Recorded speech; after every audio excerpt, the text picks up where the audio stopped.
everyone, and welcome to a new episode of Unmistakable. We are going to take some time now focusing on Europe, and we are going to start from Northern Europe, precisely from Norway. Today, we have the pleasure of interviewing Renate. Renate is an engineer and leader of the organization UFO Norway, formerly known as NUFOS, and she's a very active member of the UFO Twitter X community. Without further ado, let's welcome our guest. Hi, Renate. Hi, Hello. Renate. Thanks for accepting our invitation. So happy to have you here on our podcast and very excited about our conversation for today. So you are very active. Let's start from you. You are very active on UFO Twitter, UFO X, and in a community regarding this topic. You are very passionate and also very well informed and very well educated on most aspects of the subject, what is from political point of view, scientific point of view, and many other components. So I'm very curious to ask you what actually, when did you start to get involved in the UFO phenomenon? Why did you get interested in that? Well, it's a mystery, and I don't know. I guess I like things that aren't that obvious, I guess. I don't like to always if people say, well, this is nonsense, it's nothing to it, just ignore it. I kind of get, well, are you sure? Let's look into it. So I guess I've always been kind of going my own way, looking into things that I think is important and finding out for myself. So I guess that's a personality trait, I guess, kind of. So, and I've always been interested. It always fascinated me. I have not seen anything myself that's really extraordinary. Sometimes I wish I did, but I have not. But I've always been fascinated about it, and it's common sense that we're not alone in the universe. Makes perfect sense that there's some intelligence out there somewhere, and it's plausible that they could be here as well. So I've always found it very fascinating, and especially when you have all these credible people that have seen things, and you can't really say, "Oh, I saw craft in the sky," and people are like, "No, you saw the planet Venus." And then I start to go, "Oh, come on." This is ridiculous. Obviously, they saw something. Of course, you can be mistaken and all that kind of stuff, but I don't know. There's absolutely something there, and I've always had an interest, but it has gone up and it has gone down because life happens. You're very busy, and then you're less busy. So I can't really say I've been 100% on this topic since I was a kid or youth. It has gone up and it has gone down. But then after 2017, I thought, yeah, it's something here. This is really something I need to get into again. And I was not on X, but I kept listening to this podcast from Need to Know with Bryce Sable and Ross Coulthard. And they kept, referring to X. And I was like, should I? And I was like, okay, let's do it. And it's, yeah, I haven't gone back. So, but you mean this is where you find the most relevant information. So it's important to be on X. Yeah, that's true. And up to date, actually, we are pretty new on X. We were, so we also need to catch up with that. And you actually were one of the first that I encountered when I actually subscribed and when I created an account. And I realized that you were posting a lot of very useful information and also having a very active role. So my other question is, when did you also, there's a lot of people on Instagram and on X that are not that active. They don't really comment on things. They comment on posts, but they don't really have their own discourse. So why did you decide at what point and which point you decide to enter the conversation in an active way? Well, I guess that's also kind of a personality trait. I'm just so engaged in things, so it's hard to not engage. I guess, but previously I would be very active on social media, on Facebook and such, but I have over the years learned when to stop, because you can get very engaged. So it was very natural for me to just say my opinion. I'm very opinionated. I have a strong opinion about things. So it was very natural for me to just, this is what I mean. Must be, the truth. I see. Kidding, I of see. course, but yeah, I don't know the truth, but I don't know. I've always been like that. But fortunately, I've learned to stop, and when you see you have to stop, because you're not getting anywhere. It's not constructive. It's just bad talking, or you're having a conversation with someone, and you're not gonna go anywhere. You're not going to persuade the other person. So I've fortunately learned to stop at the right point, I think. Yeah. But I always try to comment and say my opinion. Yeah. And Okay. also not to make other people feel bad. If you really disagree with someone, you can say that, but you don't have to. It's pointless to have these long discussions. So I try to find that balance. Yeah. I Yeah. think that's very wise and smart, because there's a lot of people, probably each of us has experienced that too, in Israel life, that maybe at some point we are more skeptical of something, we are just not informed, and if we encounter like a war, it's very difficult maybe to get in, to get on board. And I think many newcomers could be discouraged also by the level of aggressiveness that sometimes you can actually breathe in social medias. But yeah, I totally agree, and I can relate on that. Also, you have recently attended two of the most probably important event and scientific driven events, both in Europe and in the States. The Eco Congress in Paris.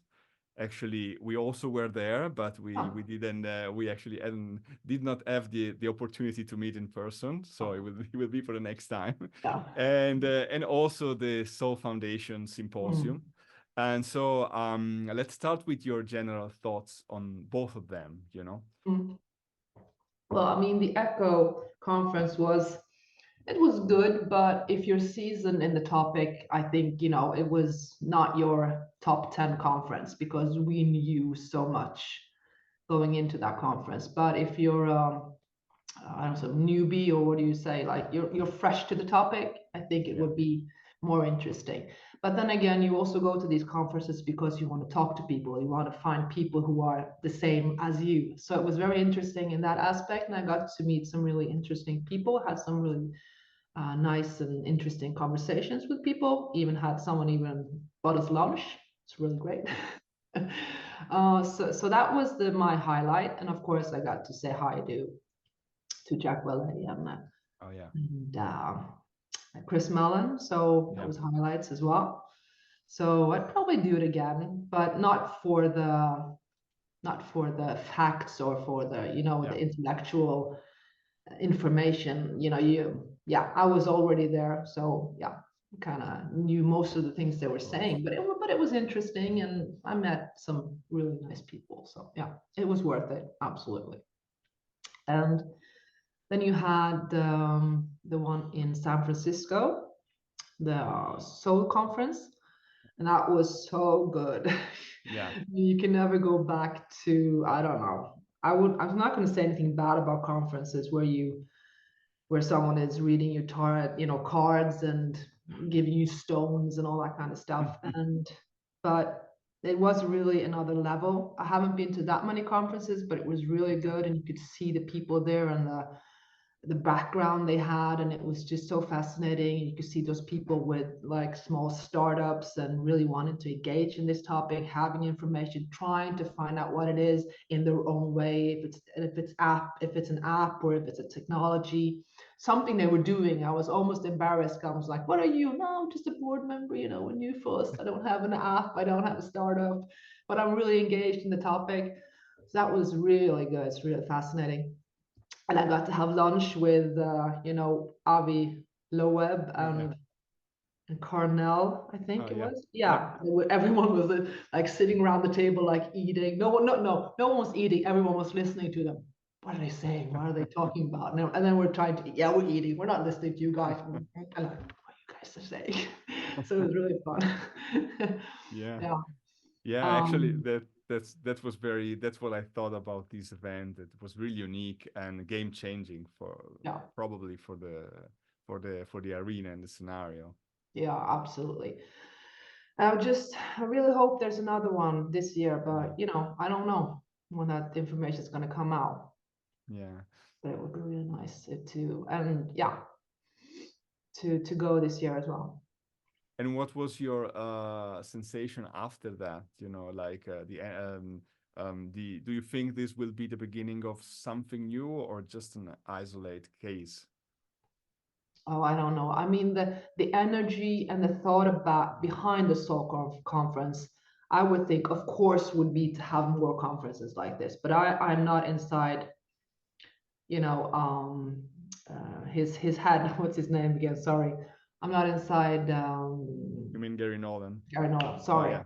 No, no, I'm no. not inside Gary Nolan's head, so I don't know what they're Yeah, thinking. But I would think that this would be just the beginning. But then you have to have people to come and all that kind of thing. Have new people saying, are you going to say the new things? That does going to say the same thing as I did last year? I'm not sure, but I would really hope it would be just one out of many to come. That's the impression I got. I mean, that's their yeah, goal in this, to yeah, push this topic forward, to find out how will a world look like if there is a confirmation that there is non-human yeah, intelligence. What will the world look like? What kind of platforms do we need? What kind of people? Where will you have answers? Who wants to have answers? Who are going to give you these answers? How can we work together? It's really interesting. I would really like to work with that kind of yeah, disclosure before and after. It's so interesting. And it was really inspiring, because I talked to Carl Nell. I actually I talked to him twice. He was really nice. And he was like, well, what are you doing? And what can you do in Norway? And we talked a little bit. And he said, well, people are going to want to have answers also in Norway. What can you do? And I was like, yeah, I should probably do something. Felt gotcha. very inspired by Carl, and I was a really nice guy. So I didn't talk that much to him, but he was like, well, what kind of platforms do you need? What kind of information do you need also in Norway, also in Europe? So yeah, that's what it was about. How can you get people to talk together, and how can you find that path going forward, and what kind of foundations do you need to get there, which is really interesting.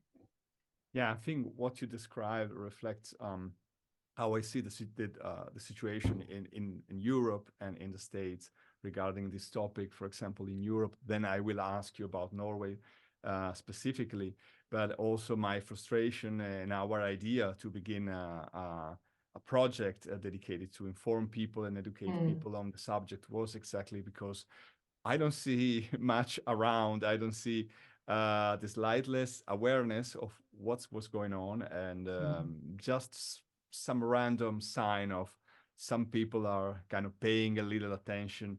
But I think it's really it's so important that people also begin to think about it because, like you said, in the Soul Foundation, they were also thinking about what would happen if we had confirmation. mm, I think we need to pass through that in order to maybe one day get to the confirmation. Otherwise, it's like for many people, it's too much to mm, digest, and also it's totally out of their actual belief systems, and so it's gonna be very mm. difficult. And I also think that the Paris Congress was more probably directed to Europe, and people really didn't know too much about the thing. Like you said, there were no Mm. new contents, nothing spectacular. Or while in the Soul Foundation, I saw a totally different approach from the video. Now we could all see those videos, the presentation of Yeah. each speaker, and it was very inspiring. And also, like you said, seeing that also people interested in technologies in business, and they are actually started to paying attention, which is very important because that's what makes the world actually roll around. So Yeah, yeah. I think it's very important. So let's talk a little bit about Norway. I'm very curious to Yeah. know what's public perception there. What's the level of awareness, if any? Well, if you ask me about a UFO in Norway, I will look at you and I will say, so what's for dinner? Oh, did you see? There's a new cloud in the sky. Oh, the weather. Yeah, it's cold, right? They'll do anything but So, talk about UFOs. I mean, so they change the subject like that. deflection, Yeah, deflection I was is like, "Oof." okay. So yeah, I gave that up. There was a small period of time where I raised my hand during lunch at work and had a conversation, but it was quickly, people aren't interested, and it has to do with stigma. It has to do Yeah, with, also my personal opinion is that it has to do with fear. yeah. Not that people go around and think, oh, I'm really scared about UFOs and scared about this truth. I don't think people think that, what do you call it? Like you think about it, but it's subconsciously you're scared about it and you don't want to know. And that's pretty much, I would say, says how Norway is about it. I don't think a lot of people go around laughing at you, pointing fingers, ha ha, but you just Mm, change the subject and you just ignore it completely, mm. unfortunately. And there's something someone said, I don't remember, I heard it on a podcast or wherever it was, but it was really really smart. And it was, a secret nobody wants to hear is very easy to keep. And I Yeah. thought, yeah, that's Wow. perfect. Well, yeah, like nobody wants to hear the secret, so it's actually easy to keep it. So yeah, that's how it is in Norway. But and there's, people don't know that much about what's happening. And there's very little coverage in the newspapers. And if it is coverage, it's more like the coverage I don't want, like the Hmm. mummies in, no, not Peru. Where was it? I don't Yeah, remember. yeah, Mexico. yeah, Mexico. Mexico, yeah, Mexico. Yeah, those kinds of things, and if there is a story, I get a bit frustrated. If there is a story about something happening in the United States or wherever, or something, Congress, that actually was quite, I was quite proud of it. The Norwegian broadcasting system actually went to the United States. I Oh, think they're there often, so maybe not for this case, but they were outside the White House reporting live from when they had that the UAP hearing. yeah, And I yeah, thought that was really cool. That's like, wow, star in the book for that channel. But yeah, they don't talk about it a lot. And when they do, if there's some positive development in the topic, they'll get some physicist that has absolutely no clue whatsoever about the topic, but they can say, yeah, traveling to a star will take thousands of years. It's very far away. I'm like, oh, that's it. I mean, it's pretty much, you don't have a discussion about it. You just get a little bit of information from the United States, and then maybe you have a physicist in Norway saying, oh, it's impossible. And there you go.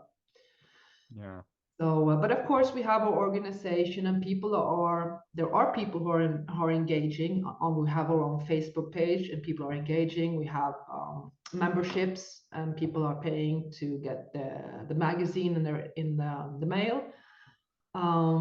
So the people, it's not a lot of converse about it, but there's a group, and we're interested. But yeah. yeah, So, for example, you are a board member, since you mentioned, of NUFOS, the Norwegian organization, UFO, or UFO organization. yeah. So what do you normally, what's your job there? I mean, what's the main activity of NUFOS? Well, it's not a job that you get paid. It's Yeah. volunteer. So the what we do is we just try to keep up on what's happening, and I have to administer the Facebook page to see that nobody's quarreling too much. And also we have a page where you can go in and you report cases, where you can go in and you can watch cases and see what's happening. But unfortunately, there's not that many cases being reported. Yeah. So it's not a big job. But we have a meeting coming up now in 2 weeks, which I'm really looking forward to. We're having a board meeting in another part of the country, so I'm going to travel up there by plane. So I'm really looking forward to that, and I have a lot of ideas that I want to discuss with them, see what we can do, what kind of projects we can come up with. So I'm really looking forward to that, and maybe we can start some new projects. Right. Yeah, I would really like to start, maybe like they have that UAP coalition Have you heard of that in the Netherlands? Yeah. Doing really great work, and I would really Yeah. like to have something similar to that in Norway. I'm unsure of how I'm supposed to do that, because you probably should have a pilot, at least one that's actually seen something that can, you know. But we'll see. Maybe in the NUFOS, or maybe that's something I have to do on my own. I don't know. I'll have to talk to them. But I really would want to have a similar organization in Norway. You know, because sometimes I think that our organization sometimes maybe might scare some people unfortunately. Mhm. It's probably not good of me to say this, but some people will look at our organization and think that it's a bit too French for them, and kind of maybe not get involved. So we'll see. Maybe we can have a side project or something to get those pilots in. If they Yeah. want to report something, that would be really interesting. So Yeah. we're thinking about sending out a survey to have that, you know, to the civilian air companies, and get out a survey. They could reply to it. But to get people to do that, though, to be honest, we'll probably have to talk to them first. If we just send out a link, nobody's going to answer it. So, because we don't really have a database about, have you seen something? Have you not seen anything? It would be really interesting to have those data in Norway. We don't have that much data on that in Norway. We have data from Hasdal. We have a lot of that, but that's one thing. That might be a natural phenomenon. I don't know. Yeah, and Stalin is also almost a reality by itself. You know, he has his own group studies, and so I know that now they are doing an expedition to try and find, if I'm not, if I'm correct, like a possible crash, like a possible relic or Yeah, something that's there. in Yeah. Djupsjön. Yeah. Yeah. So yeah, but still, Norway have some interesting cases. I think I saw one post of you in on X that was really inspiring, with a very beautiful picture of a group of children, you know, like in a circle, like mimicking actually the exact imprint of a UFO that. But you probably know more, and Yeah. you could tell us the story. Yeah, I really like the picture because it had that combination of this unknown technology and these children who are the future, who's gonna, you know, live in it. Yeah. And so it kind of mixed up those two thoughts, and I really like that picture. Well, what happened was, it was in 1975, I think, in the wintertime, and it was out on an island in Norway. It's called no, not Andøya, it's called Hauglevad. Sorry, Hauglevad. And some witnesses saw lights in the sky, and someone said it looked like a cone, two cones going on the side of each other. And another witness say they saw something that looked like a circle or an oval circle. And then later on, they found this huge imprint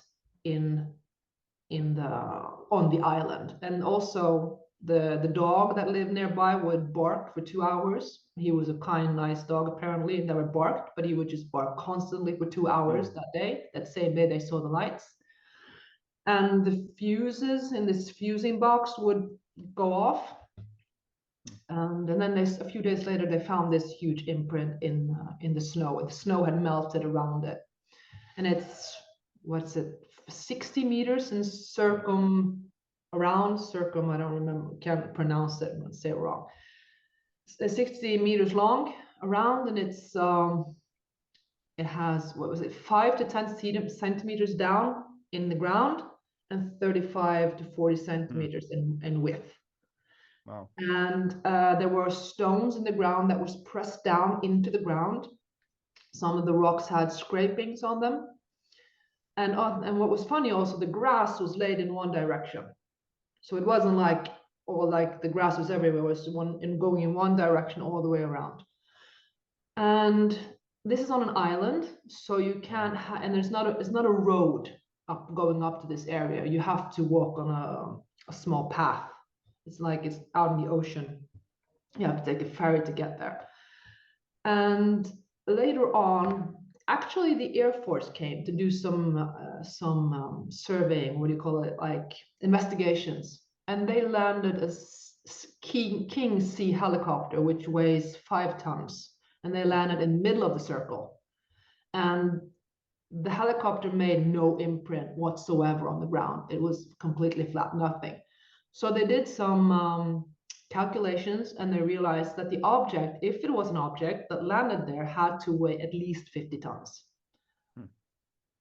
And that's it. And that ring is still there to this day. 50 years later, you can still see it. Wow, the story is so fascinating. Have you Yeah. seen it? I have not seen it. I should absolutely have seen it.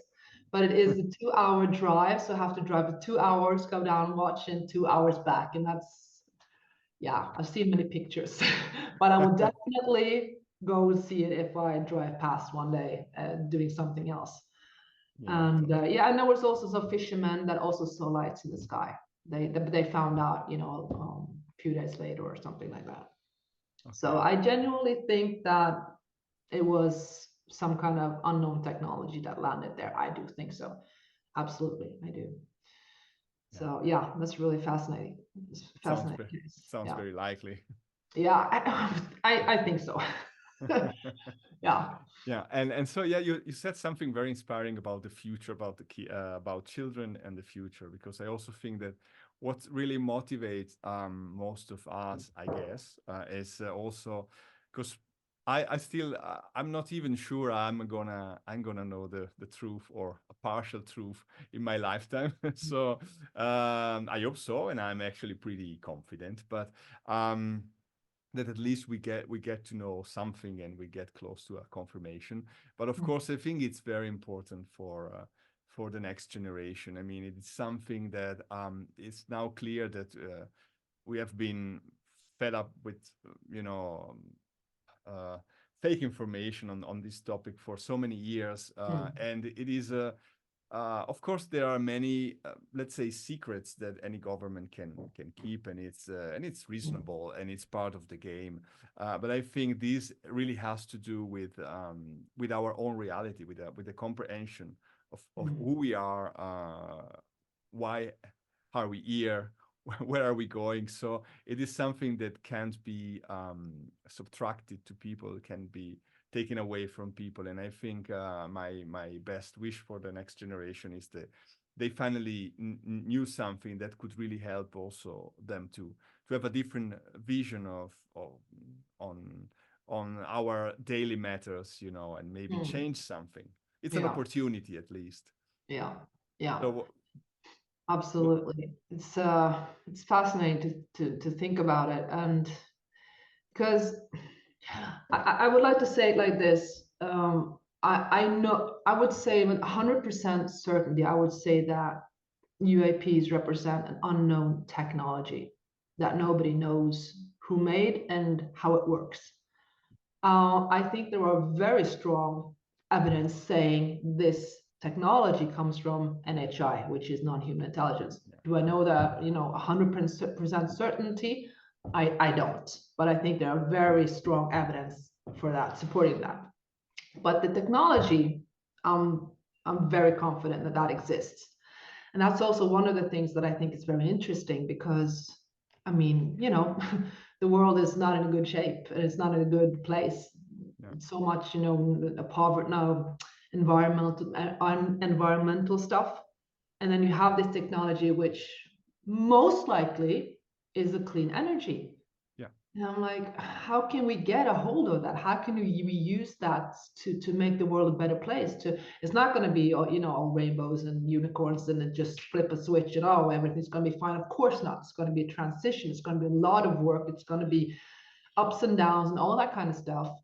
But we're not going anywhere. I mean, it's taking a very long time with solar energy and wave energy and all that kind of stuff. So it irritates me, and I'm impatient. I want that technology to be used in for the better of the world, you know.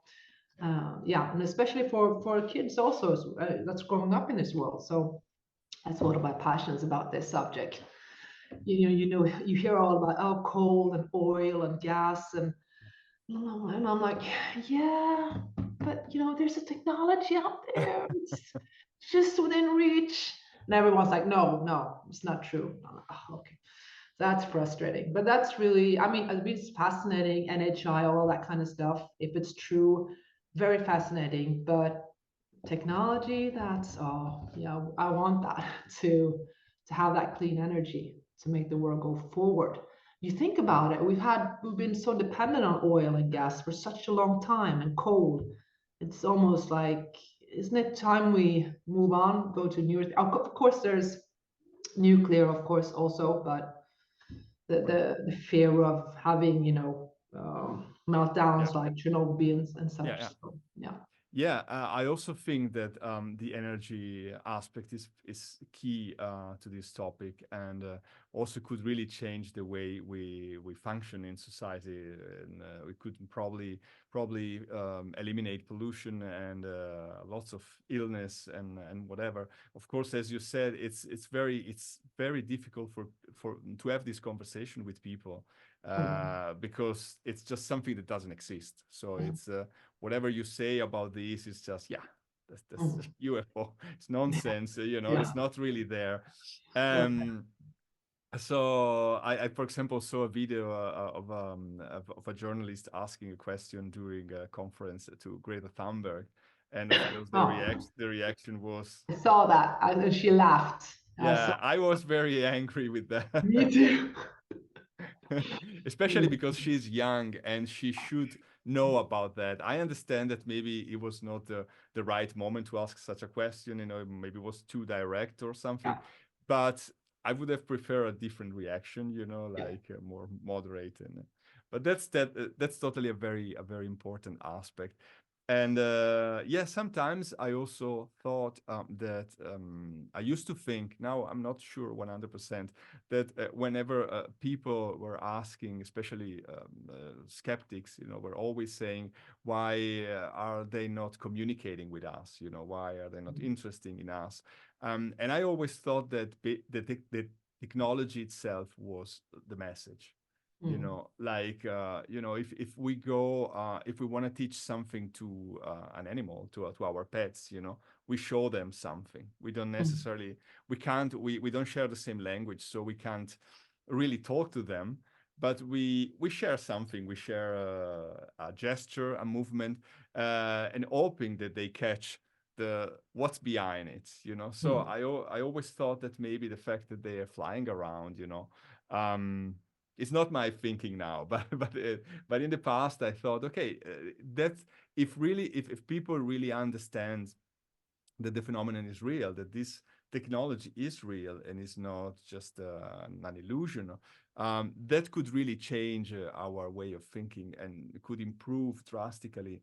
I think also Kevin Knuth said something similar, that if we really understands it and if we accept that that is a reality, we could solve the mystery in Mm. few years. Yeah, that is true. Absolutely. And what's also frustrating sometimes is when people say, well, why don't we see that technology? Because we have all these cameras. Yeah, And we go like, yeah, but what are those cameras actually looking at? They're looking at stars far, yeah, far away, so you take a, what do you call it, binoculars, and you turn it the other way around, you don't see anything. It's like, absolutely. so yeah, it's a bit, Yeah, you touch a great point with this, because I think many people expect from, first of all, astronomers are there. They want astronomers to confirm UAPs, while mm, astronomers usually have a very narrow yeah, observation field, spectrum, because they are not looking for UAPs. exactly. Uh, and also, I'm sure you have also heard why are there not billions of UAP footage, since we all have iPhones? Mm, But honestly, if you know something about photography, you know that an iPhone is not that a great, device to capture something that moves very fast. no. And so actually, I used to try to capture planes also, and lots of stuff, Oh, just to show how a plane, how is it? It's difficult actually to capture a plane that is flying pretty mm, fast. It's not that easy. And what you see, it's a lot of pixel if you try to zoom in out. So basically they look like UAPs, but they are planes. yeah, yeah. So it's like, it's not that also Neil deGrasse Tyson was saying this, why have we not, don't we see a lot of UAP image since we all have iPhones, but it seems to ignore that it's not that easy to capture something like this with an iPhone. Exactly. And then you have the other thing. If you actually have a really great picture about of a UFO, what is it then? Then it's a fake. Yeah, You can't exactly. win. Yeah, Either exactly. it's too bad, too grainy, you know, it's nothing. And then, oh, it's a really good picture. Well, then it's fake. And now with AI, you know, Yeah, anything can be fake. So it's you can never win that discussion. Yeah, it's very frustrating because like we also have a section in a website called UAP 101 where we discuss exactly this. If the pictures is too grainy, then it's too grainy. So why don't we have a better picture? If the picture is very clear, it's definitely a fake. If it's a thermal image, a sensor image, yeah, I don't understand that. So I want a picture. Yeah, it's difficult. Yeah, yeah. Anyway, let's go back to Norway. And for example, are there any other interesting cases, in your opinion? Yeah, you have, of course, the Djupsjön, which they're searching for a UFO. But I'm really not that optimistic. I'm really crossing my fingers. It would be great, you know, if they found something. But in my opinion, if a UFO came, landed on the water, and went under the water, you know, for me, it just makes sense that it went off. Exactly. I mean, you know, they go underwater, they travel underwater. They're USOs. But they found an object, but you know, maybe it's a rocket, a V2 rocket or something. We'll see. They're going to how big was it? I think it was 10 meters by 3 meters or something. But it's too hard, you know, the mud. It's too hard, so they can penetrate it. So they're going back to the summer and try. Yeah. But they have tried 2 or 3 times before or something, like a long time ago. So, but it would be really cool if they found them, of course. Yeah, of course. And then, of course, you have the sighting that was just 2 months ago. Oh yeah, but I don't really have, unfortunately, I don't have any more information, but I can say what it was and what I did and what I tried to do. Oh, okay. So it was an observation that came in. It was an air traffic controller. And you can hear it online. You can find it, the air traffic controller. I think it was at Evenes flight airport. And they said, and they were calling to this ambulance plane that was out traveling. And he talked to them and he said, "You guys see any lights out there?" And they were like, "No." "Well, I got this information from a neighboring unit." And what a neighboring unit means, I do not know. And there's no information about what this neighboring unit is. But this neighboring unit saw lights in the sky. This air traffic controller talks to the ambulance plane and says, "Do you see something?" "No, they don't see anything." And then they discussed and they said that we can take a 360 and go around and see if we can find anything. But they didn't see anything. And then the air traffic controller says, "Well, I actually see them now myself. They're round, luminous objects, and they're going really fast. And they're stopping, and yeah, they're just, and they seems to go and keep coming on and going off. And this is something we've heard many times before in other stories." So the air traffic controller is also seeing it. But the ambulance cannot see it, and they cannot see it on radar either. So what happens is they kind of just terminate it. But then they say, and then the air traffic controller says, "I'll ask the military, the Air Force, see if they can go and have a look." And then afterwards, 2 F-35s, which are our new jets, they went out. But we don't have confirmation that they went to look for these luminous objects. Okay. But in the newspaper, it said that these F-35s went out in this area. And that's pretty much where the story ends. And the newspapers went and asked the military, and they said, "We don't want to comment on this case." Okay, interesting. Yeah, it is interesting. I mean, they could have just said, you know, we were just out training or whatever, and we weren't looking for these lights.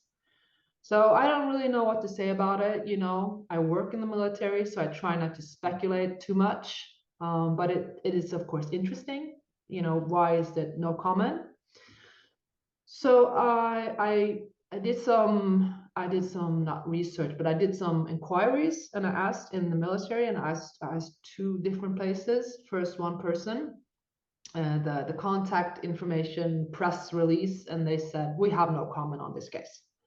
Okay, and then we tried another one was like an archive where you get information and you have archives about what's going on. And they also said they had no information on this case. So then I asked them, do you get information? Like, do we have to wait a couple of months and then you get the information? I can ask again. And they said no comment. And that was pretty much it. And maybe if I didn't work in the military, I'd be a little bit more inquisitive and a little bit more, you know, demanding, but I really can't do that because, you know, it's my employer as well. But I asked the ambulance plane, but then again, they didn't see anything. Yeah. So that I got back, well, unfortunately, we didn't see anything. And then I asked Avinu, which is the company that employs the air traffic controller, if I could get information from them. And the feedback was none. So I have not been able to get a comment back. So I'm still trying to get that information from them because it would be nice to talk to that air traffic controller and get their side of the story and what did they see, or how did the object move and all those kinds of things. So I don't know, is it a genuine UFO? I don't know.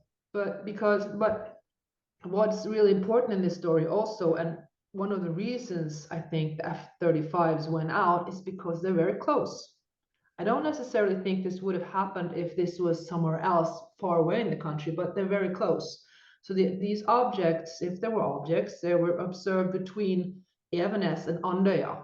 And both of these places are places where the Norwegian Air Force are placed. Okay. So they have their own, like, not their own airport, but they have airports at these places. So there are lots of military activity going on in this area. So yeah, they have some surveillance equipment there, and they also have some information, some cooperation with like a space center where they actually send out rockets and other military equipment, testing equipment, it says online. So yeah.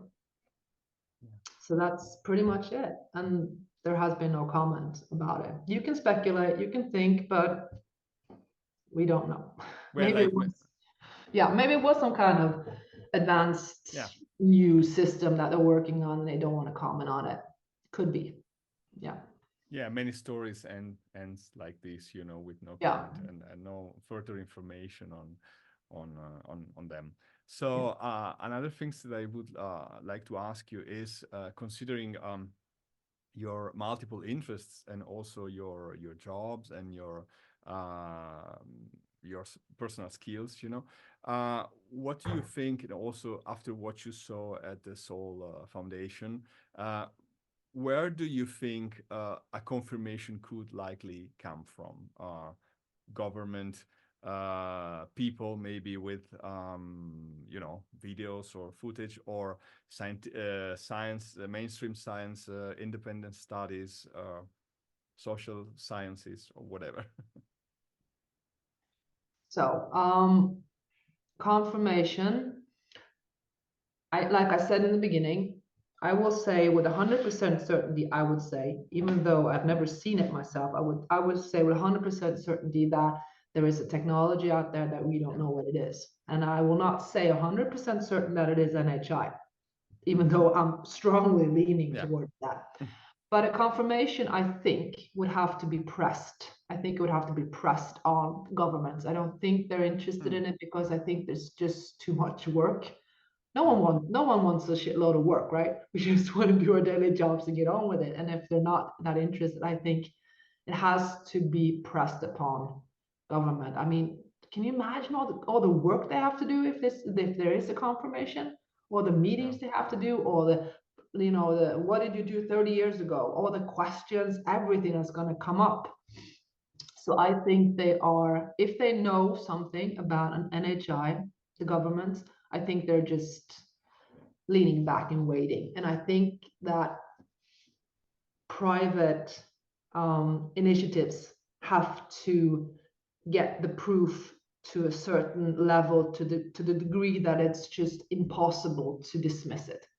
Like Exactly. independent studies have data, have radar, they have imagery, all kinds of evidence. And when they got that, you have to just press and press. And at one point, you know, the dam just breaks because it's just too much.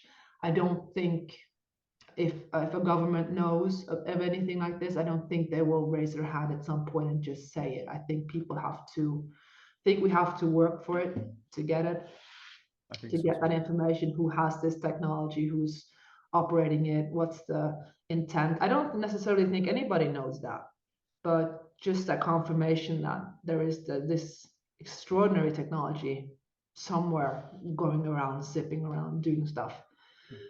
That has to come from private, but of course, private endeavor can never have a confirmation because it has to come from the government. But I think those private initiatives will force it eventually, I think. I don't think we're that far away, but this is just my personal opinion. I don't have any, you know, like what do you call it? People telling me things, just my personal Yeah. opinion. I'm hopeful that within the next, you know, 10 years, 5 years, we get there. But if we lay down our hands and just, you know, throw our hands in the air, I mean, and say, you know, it's going to come, then it's not going to come. We have to do these things. We have to work. You have to put up these websites. You have to call the EU, call your representatives, do that kind of work. Because it's not going to come it's not going to come easy, I think. Yeah, what I want to see actually also is like more involvement in Europe, which Yeah, as far as the EU and you know, politicians and also independent thinker, which I'm not seeing so far, yeah, you know, yeah, unfortunately. And so absolutely. it still is something that in the public perception belongs to United States, and they just think, yeah, there must be military stuff, you know, Mm, and not a real phenomenon. And yeah, and I also agree on the fact that if people don't really want to engage and don't really push, you know, to get to know the truth, government will probably never come yeah, out with yeah, something which is probably too complicated for them to handle, not only for the amount of work, but also for what you said, you know, what's about the last 70 years, 80 mm, years, you know, it's very complicated to yeah, justify that, you know. mm, And unless something, I always wonder why. So if if we think like that, for example, why is all of these disclosure movement coming happening now? You know, if mm, there's a reason why, um, maybe they think that sooner or later we are gonna know because there are too many sensors, you know, pointed up to the sky, or if they expect something. Maybe what if a new Phoenix Lights event happened now, for example? That mm. would probably be different from what happened many years ago. Maybe in that case, yeah, the iPhones would be of some help, I think. Maybe. And social media would probably actually give a kind of confirmation. I think that, you know. I'm not so sure, to be Oh, honest, okay. because we're easily distracted. You know, we read the Yeah. newspapers one day and 3 days later we forget about it and it's something new. And if you just deny, people just give up and forget, you know, most Mm. people. Yeah, that's And true. someone says, no, it was, you know, swamp gas, whatever, it was an air balloon. People who don't want to know will go for that, even though how ridiculous it is. It's, oh yeah, it really was. Oh, okay. Let's, you know, let's bury that. So Yeah. I don't necessarily think, sometimes I think about this and I think say to myself, you know, if an NHI just kind of walked up and went to the White House lawn, you know, the popular sentence, I think Trump, not necessarily Trump, but okay, some kind of politician would go like, no, I don't think so. We need a DNA test. And then you get a DNA test, and they're like, no, this DNA test has to be verified, by 5 different companies because they're all wrong Absolutely. and it was rigged, whatever. And you're just gonna, yeah. Is it ever gonna Absolutely. stop? That's sometimes how you feel. It doesn't matter how much proof you get. I mean, you get David Grush, like, Yeah. I don't know. I'm okay. It's just one person. If it was just David Grush, I would also go like, okay, it's just one person saying something. But you have all these other people, and you have all these sightings, and you go like, there's something there. So I'm not sure if a Phoenix Lights event would actually do something. To be honest, it would be really wow for a couple of weeks, and then it would simmer down if they really wanted it to simmer down. I think there's always an explanation for something. You can always say that it was something else. And Yeah. like I said, if it's a secret nobody wants to know, it's very easy to keep it. Yeah, So absolutely. I don't know. And have you ever thought why people don't want to know that? I That's something think that is fascinating for me. I kind of understand it in a way because you're scared of the new things. I mean, let's be honest, it's not. Mhm. It can be really scary if it is an NHI. Yeah. A lot of people here in this world have a sense of being, not unstoppable, but you can't win over me because I'm living in this great country, I have money, I Yeah. feel like I'm on top of the world, like a predator or whatever. And then to get that confirmation, like, yeah, you're not really on the top of the food chain. I'm not saying Yeah. aliens are eating people, just to be clear here, but Yeah, yeah, of course. I'm not, but you're not on top of the food chain anymore. And I think that's really, really hard to swallow for a lot of people to get that in your face, like, oh, okay, so someone else has a lot of weapons technology that we have absolutely no idea how it works. And I think that's tough for many people to have that acknowledgement, and it scares them. It's kind of scary if you think about it, but I try to just push it away and think about the future and think about how we're going to Yeah. make this into something positive, how we're going to use this technology for something good. That's what I try to think about. But of course, we can't be naive. This is also a lot of energy, a lot of technology. Technology can also be used for weapons. Oh yeah, Of of course. course, there's a lot of process. There's a lot of transition. There's a lot of deals, and how are we going to make this work? But it's going to happen. I'm pretty sure eventually. I think we will see it in our lifetime. I'm pretty sure. Yeah, I hope so.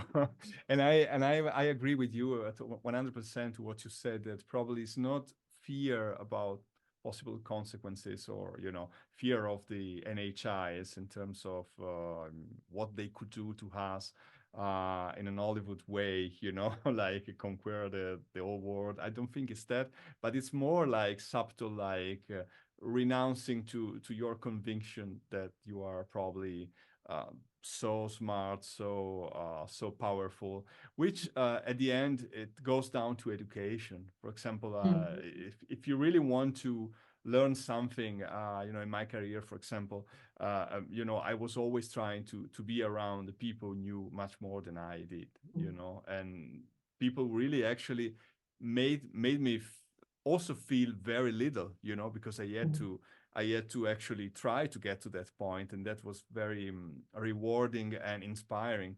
So that should be what inspire us, in my opinion. To They are probably smarter, definitely. They are, yeah. they are, thousand of years at least ahead of us, and that's great. We have an Mm, opportunity, at the end to meet somebody who's actually smarter than us and mm, probably more powerful than us. Scary, but also inspiring. mm. Yeah, that's true. Okay, so I have one last question for you, Yeah. and which is it's a question for everybody. You partially answered already, at first, but what was your, if there was like a turning point in your understanding of these phenomenon, or you are always interested, you said, since you were probably a kid, for your inquisitive mind, and but there was a single event, a single happening, or a book or something that made you uh, switch to, you know, made So that click. go on full on mode. Yeah, exactly. Yeah, I would have to go to the standard answer that many people have, I think, and that is that the series with Luis Elizondo and Chris Mellon. I don't remember the name of the series, but it was the series that went on Discovery or something. Known and acknowledged, but yeah, unknown. Unidentified or something. Unidentified.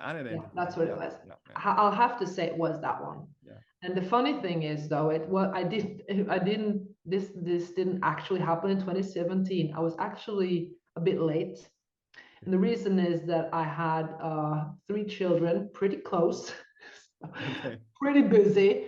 And when I got, we started getting over the top and we're like, okay, we can live a life again. That's when I actually saw the documentary, because then I actually had time to watch television. Yeah. So I didn't see it I didn't see this documentary when it came out. I saw it like a year or 2 after.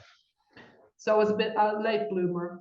But when I saw that, and I thought, someone from the government, are you serious, coming out saying all these things? Yeah, I got then I was on YouTube and finding podcasts and going on X, yeah, getting into NUFOS and trying to engage, and that's where I am today, trying to engage and getting more information and wanting to do, making these getting in contact with people, maybe making an organization, trying to do some not field work, but trying to engage people, trying to get that conversation started, especially in Europe. So we really need a lot more initiatives like that. So if anyone's listening to this that's from Norway, especially, just it would be great to have you with us in this conversation. Absolutely. Yeah. We need more people like you, yes, with your enthusiasm and passion and engagement and seriousness. So thanks a lot for being with us, and all the best for all of your activities. Let's hope we will see the truth in our lifetime. Yes, we will. We will. We will, absolutely. We will. So, okay, thank you. Have a nice evening. Thank you very much.